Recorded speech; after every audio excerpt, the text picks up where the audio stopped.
welcome to Dr. Will's History Road Trip. I'm your host, Dr. Will, and let's get this show on the road. Today we're going to talk about the election of 1912.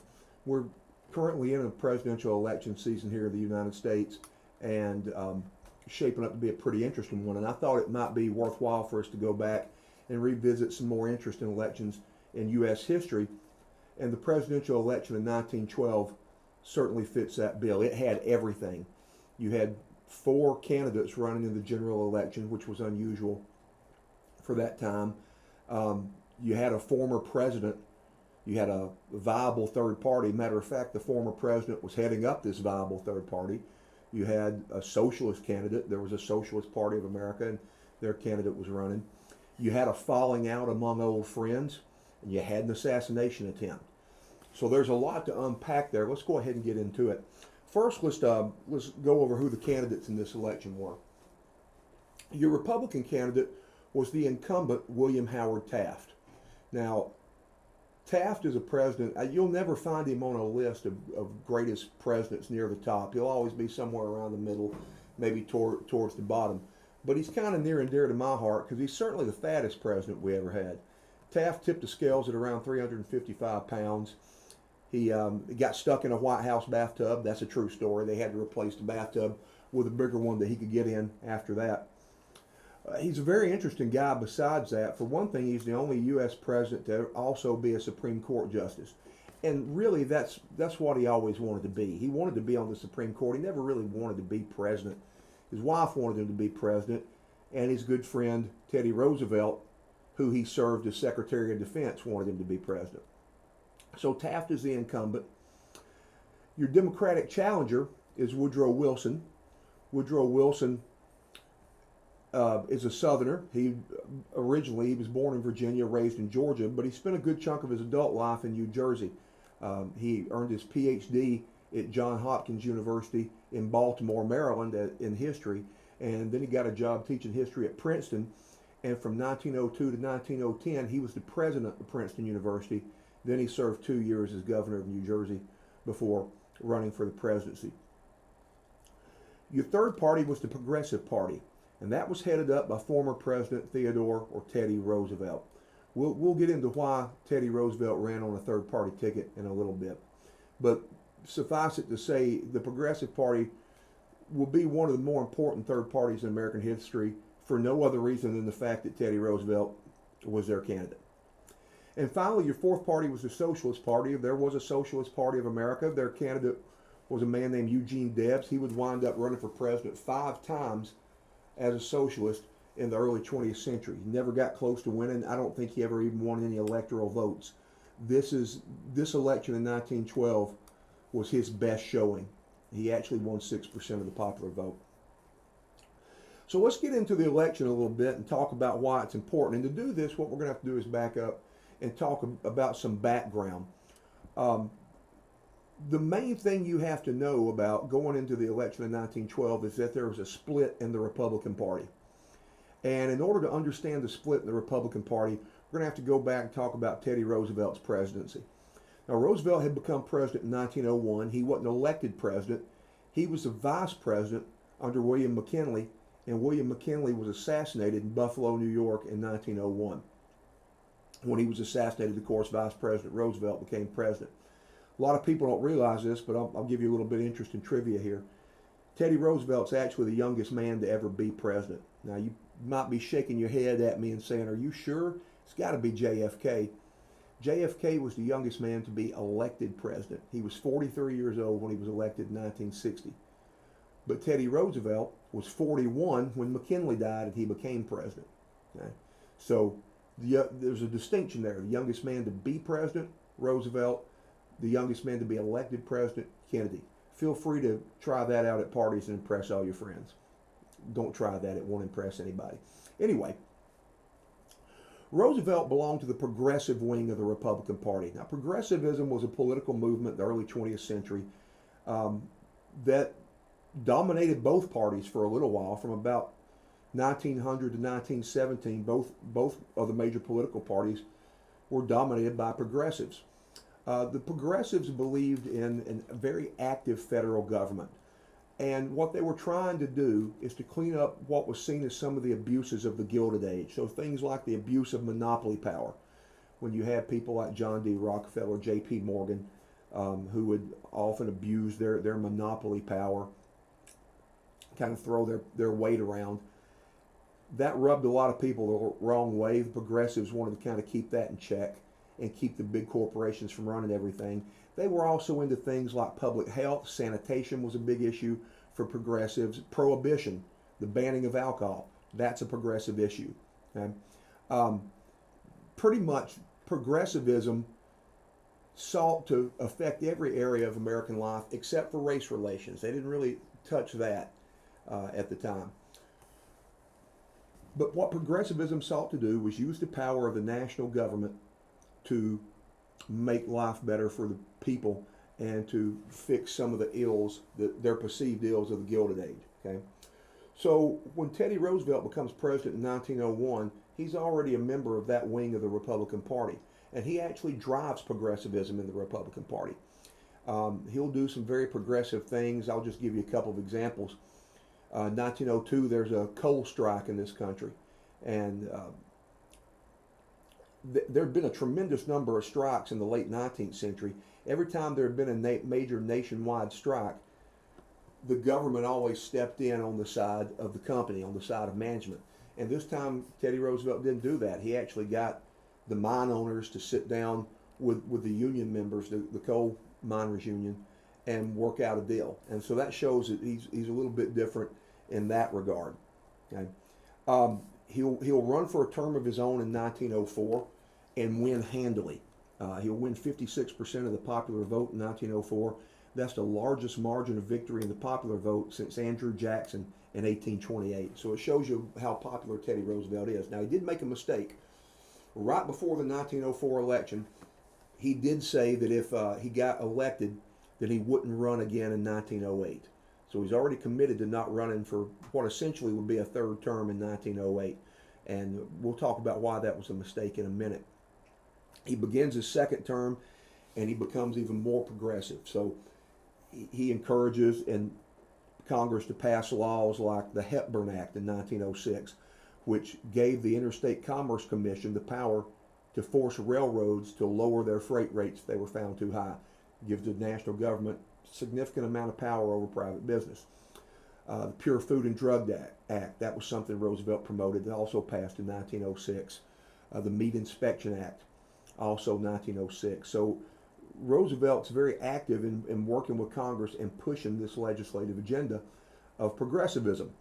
Now, he gets a lot of what he wants in 1905 and 1906, but then you get to 1907 and Congress is going to start to oppose him a little bit.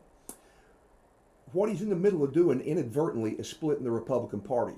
There are plenty of progressive Republicans like Roosevelt, but there are also a lot of more old school, more conservative, more laissez-faire Republicans. And they're a bit concerned about all this regulation that's going on.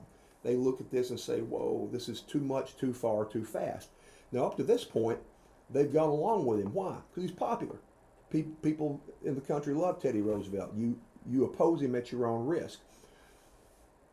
This is why I say he made a mistake politically when he said he wouldn't run in 1908. By the time you get to 1907, you know if you're in Congress and you want to oppose his progressive agenda, you don't have to worry about him being around much longer. So you're not going to have to worry about angering your own voters by opposing Roosevelt. He's not going to be there for another term. Well, make a long story short, here's how this manifested itself. It manifested itself in the area of conservation. Roosevelt was very interested in conservation. He loved nature. He had studied natural sciences at Harvard. It was something he felt deeply about. He loved the Forestry Service. The person he put in charge of the Forestry Service was a man named Gifford Pinchot. He was very close to Pinchot. Pinchot's kind of his right-hand man when it comes to conservation. Well, back in 1891, Congress had passed a law that allowed the president to put unsold public land into Federal Reserve, things like national parks, national forests, wildlife refuges, things like that. Now, it only applied out west, but out west is where most of the unsold public land was anyway. The point is that law had been passed in 1891, and for the first 10 years of its existence, I believe something like 45 million acres of land had been put into reserve. That's under 3 presidents, Harrison, Cleveland, McKinley. In his 6 years in office up until 1907, Teddy Roosevelt had put 150 million acres in reserve. By himself, he had put 3 times as much land into public reserve as the previous 3 presidents. Well, that irritated a lot of big business. It irritates the lumber business. Why? Well, because that's land that they can't get to and log. It irritates the mining business. There are mountains and things out west they can't get into and mine. So in 1907, Congress, listening to these special interests that were irritated about what Roosevelt was doing, passed a law. And the law said that the president could not put any more land into public reserve unless Congress approved of it. Now, there's no way he's going to sign that bill, right? Well, here's the problem. Congress had attached that bill as an amendment to another bill. That's what's called a rider. And they had attached that bill as a rider to a bill to fund the Forestry Service. So they've set him up. Okay? If he vetoes this bill, saying he has to have their permission to put land in public reserve, then he doesn't get money for the Forestry Service, which they know he loves. If he signs the bill, he gets the money for the Forestry Service, but they have to approve him putting any more land into reserve. Well, Roosevelt does something really slick. According to the Constitution, the president has 10 days to sign an act of Congress, and if at the end of that 10 days he hadn't signed it and Congress is still in session, then it just automatically becomes law. Now, if Congress goes out of session by the end of that 10 days, it doesn't. That's called a pocket veto. But in this case, Congress would have been in session after those 10 days. So what Roosevelt did is he called all his conservation supporters together, and he told them, go out west, identify land that you think needs to be put into reserve. In that 10 days' time, he pulled 17 million more acres into reserve and then signed the bill. So he got to put more land in reserve, and he also got funding for the Forestry Service. And that's kind of gives you a little example of who Teddy Roosevelt was and the kind of things he did. So 1908 comes along. He's already promised that he's not going to run for another term.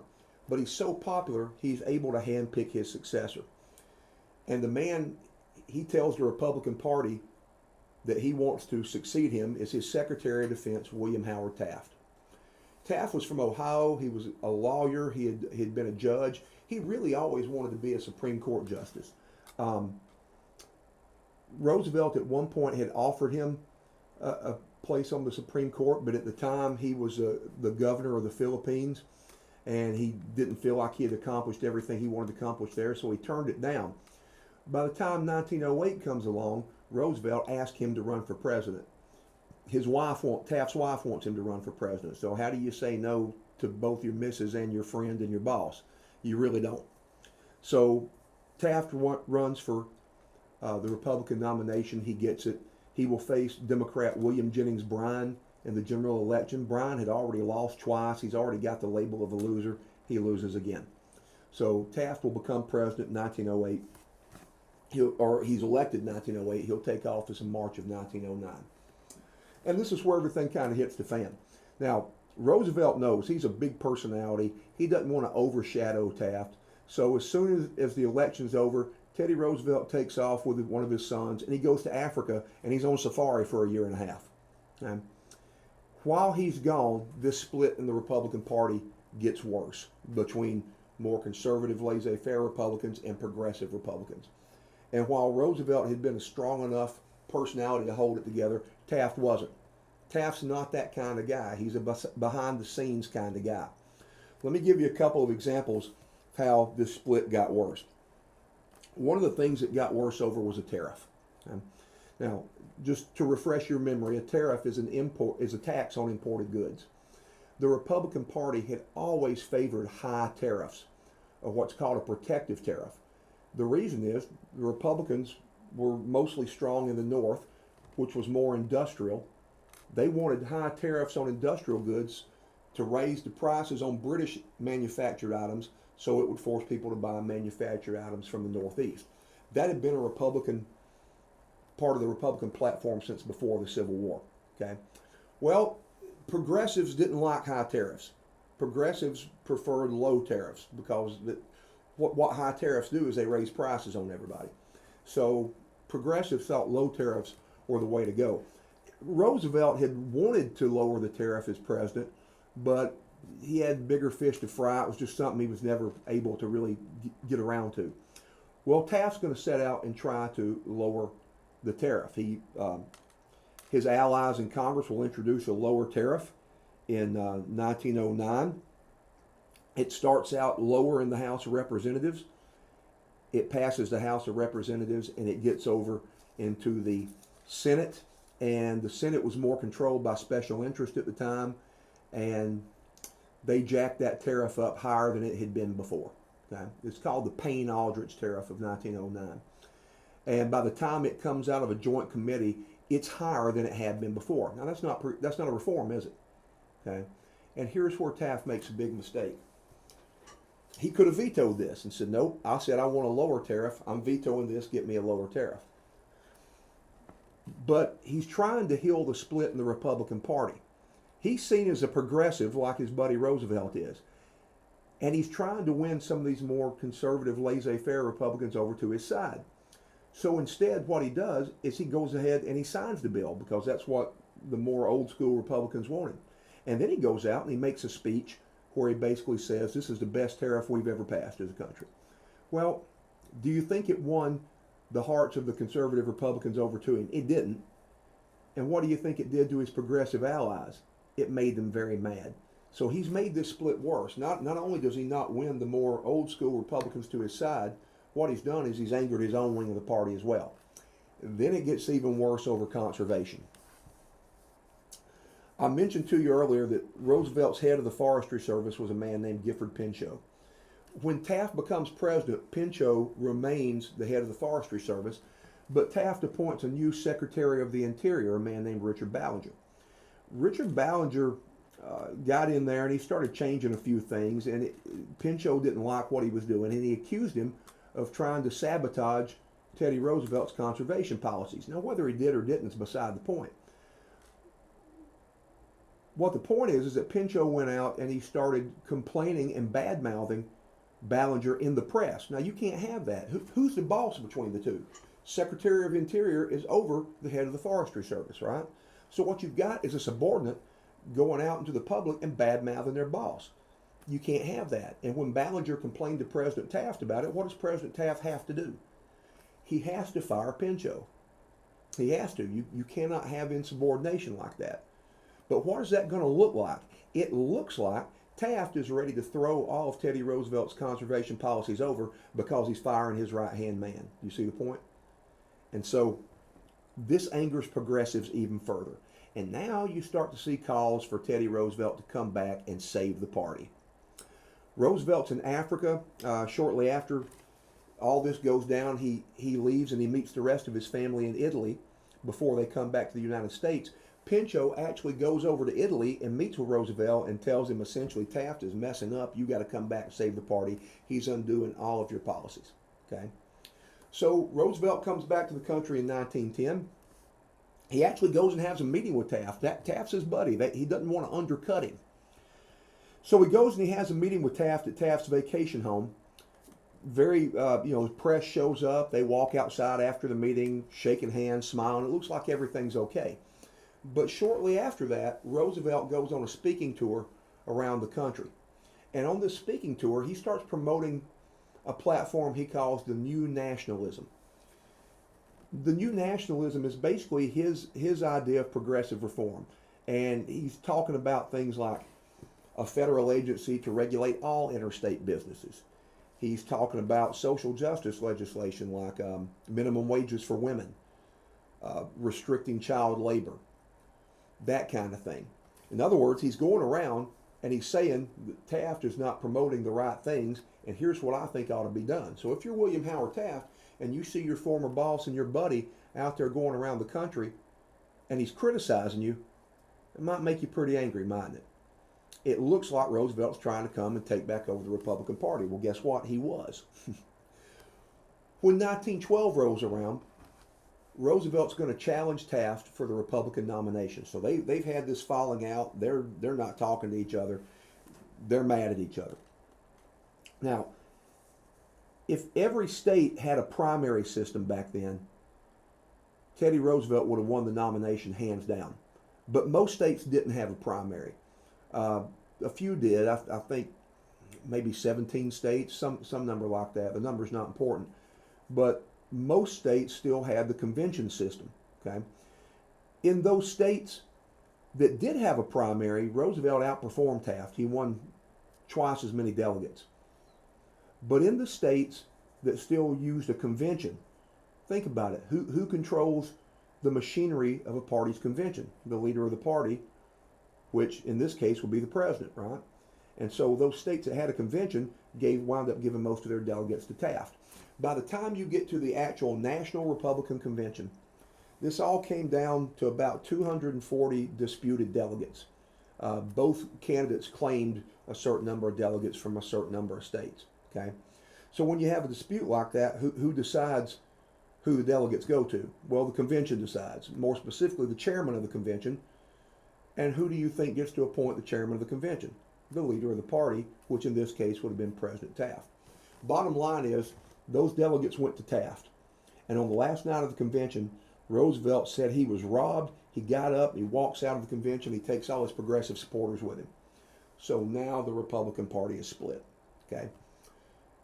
Roosevelt and his progressive Republicans formed a third party called the Progressive Party. Now you'll also hear them called the Bull Moose Party, and I'll explain why in a little bit.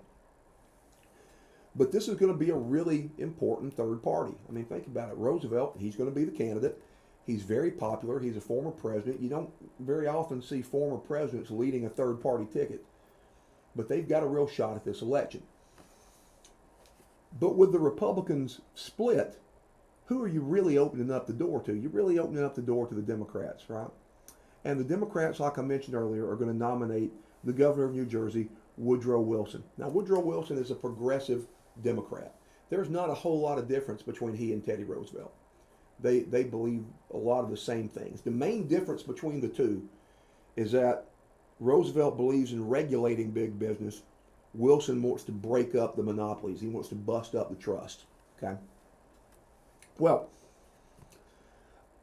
Wilson campaigns, and his campaign platform is called The New Freedom. He actually writes a book called The New Freedom, and basically he promises to do three things: strengthen antitrust laws, create a better central banking system, lower the protective tariff. Okay, and that's Wilson's platform. Okay, then you've got the Socialist Party, like we mentioned earlier. Their candidate will be Eugene Debs. Debs is running on a platform of radical change. Essentially, we just need to get rid of capitalism and let the workers run everything. Debs had been a president of the American Railway Union. He had gotten thrown in jail for violating a court injunction during a strike in 1894, and then he got radicalized at that point. So that's why he's a socialist at that point. Okay, so there are your four candidates. They're what they stand for.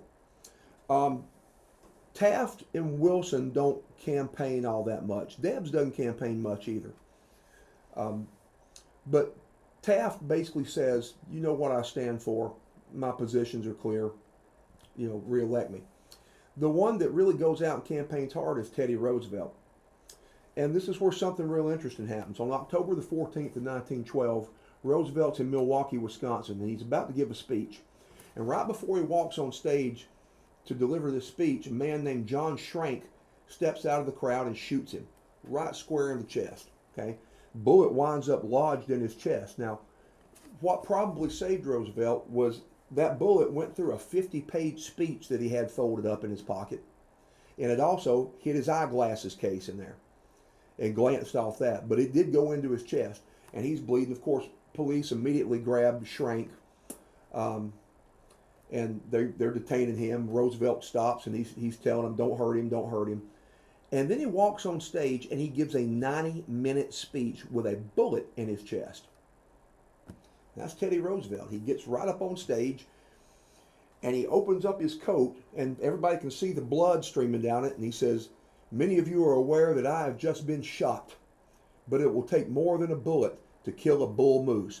and that's how his party gets the name the Bull Moose Party. That was an illusion that Teddy loved. He liked to hunt moose, and a lot of times when people would ask him about his health, he would always say, "I feel as strong as a bull moose." So that's where the party gets the name the Bull Moose Party. Now, the man gives a 90-minute speech with a bullet in his chest, and then once the speech is over, his doctors finally persuaded him, "Sir, you need to go to the hospital." He lets him take him to the hospital. He'll stay off the campaign trail for a couple of weeks. Taft and Wilson suspend their campaigns as well, and in recognition of this. But the bottom line here is that with the Republican split, Woodrow Wilson is going to win this election. It's not particularly close, but it's not a landslide, but it's not particularly close either. So why does this election matter? Why is it important? For one thing, it's just interesting. But it's important for a couple of reasons. This is the only election since the Civil War where a third-party candidate outperformed one of the two major parties in electoral votes. Roosevelt got more electoral votes than Taft did. I can't think of another election where that happened. Okay. Matter of fact, Taft's 8 electoral votes are tied for the lowest with, I believe, Alf Landon in 1936. So that's rare that happens. What would have happened if Roosevelt would have run on a unified Republican ticket? I believe if he had run on a unified Republican ticket, he probably would have won. Okay. So that's important. But another thing that's important is that Woodrow Wilson becomes president here. Now, Wilson is elected due to his progressive policies. But as it turns out, he's going to wind up having to deal with the most serious foreign policy issues that any president had to deal with in over 100 years. And of course, what I'm talking about there is World War I. Wilson's idealism is essentially going to drag us into World War I. And then once we're in it, his vision for the post-war world is going to shape what happens afterwards as well. Wilson was the author of something called the League of Nations. He dreamed up this idea as a league of an agency of international collective security, where all countries could come together and resolve disputes.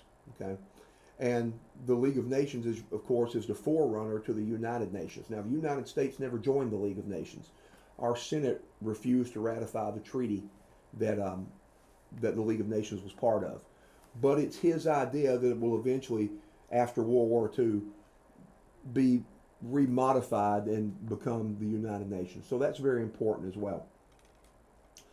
All in all, 1912 is, I think, one of our more consequential elections. If Teddy Roosevelt wins this election, do we get into World War I sooner? I'd say we probably would. If Taft won, I don't know what would have happened. But it's a pretty consequential election.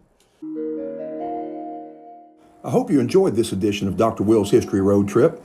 If you like what I'm doing and want to continue following, please subscribe to my channel and click the notification button so you'll get updates when I post new content.